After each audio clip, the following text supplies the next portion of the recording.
Jinping, finally he faced the world.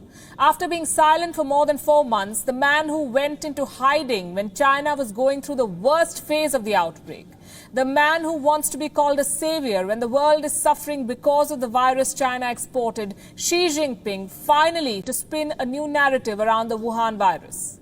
Today, the decision-making body of the WHO kicked off a 2-day event. It's called the World Health Assembly. But for the Chinese president, this is a 3-part act designed to repair the damage to China's reputation. Before I get to that, let me give you some background. The World Health Assembly is an annual affair. It happens every year. Usually the world pays little attention to it. Health ministers from member states attend it and they discuss health policy. But this time it's different. It's very different, all because of China. Usually, the 194 member states of the WHO gather in Geneva. For the first time in its history, this event is happening online.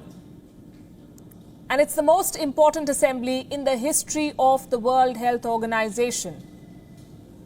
Because the world is fighting a pandemic. More than 47 lakh people have been infected by the Wuhan virus. More than 3,15,000 people have died. The world wants answers from China. The world wants answers from the World Health Organization.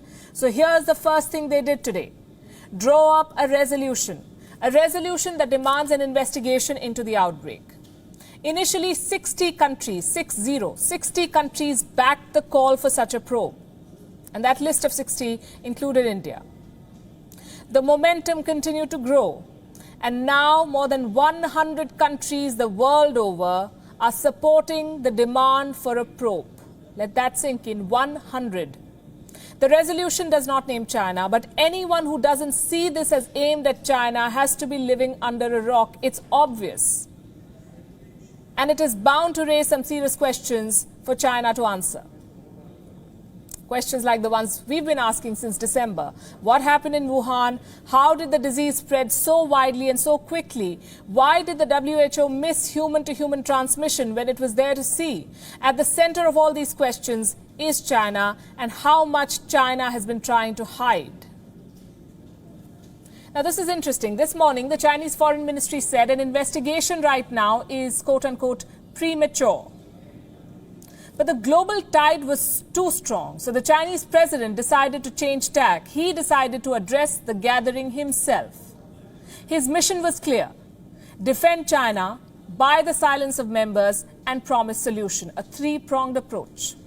President Xi Jinping delivered the speech from his office. He did not contest the demand for an investigation. He said China will support an investigation led by the WHO, which is basically, we'll investigate what we did.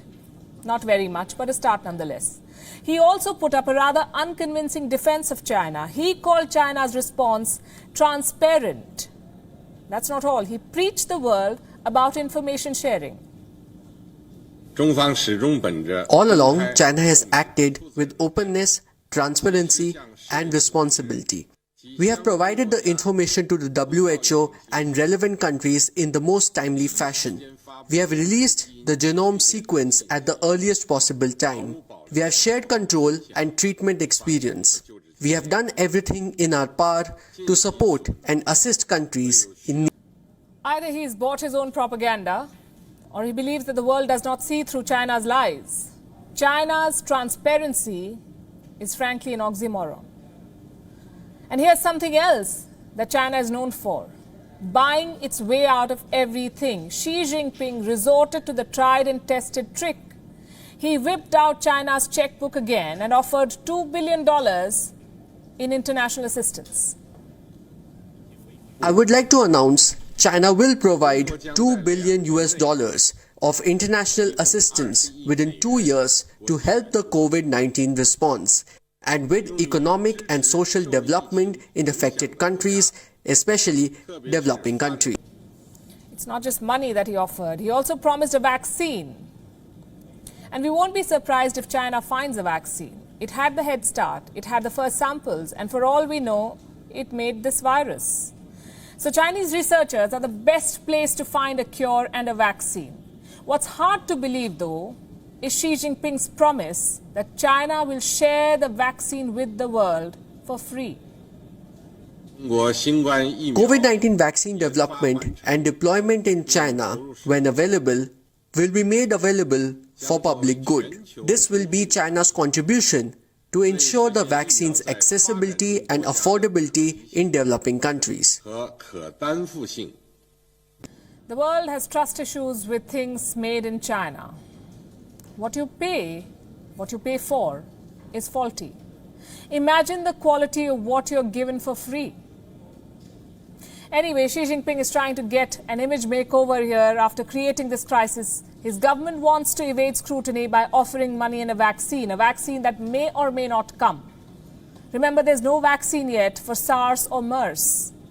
Developing a vaccine for coronavirus, and that too so quickly, is a tall ask. So why is Xi Jinping making these promises? They're a distraction. They're a face saver, a way to soften the impact of an impending investigation. They'll be challenging for China.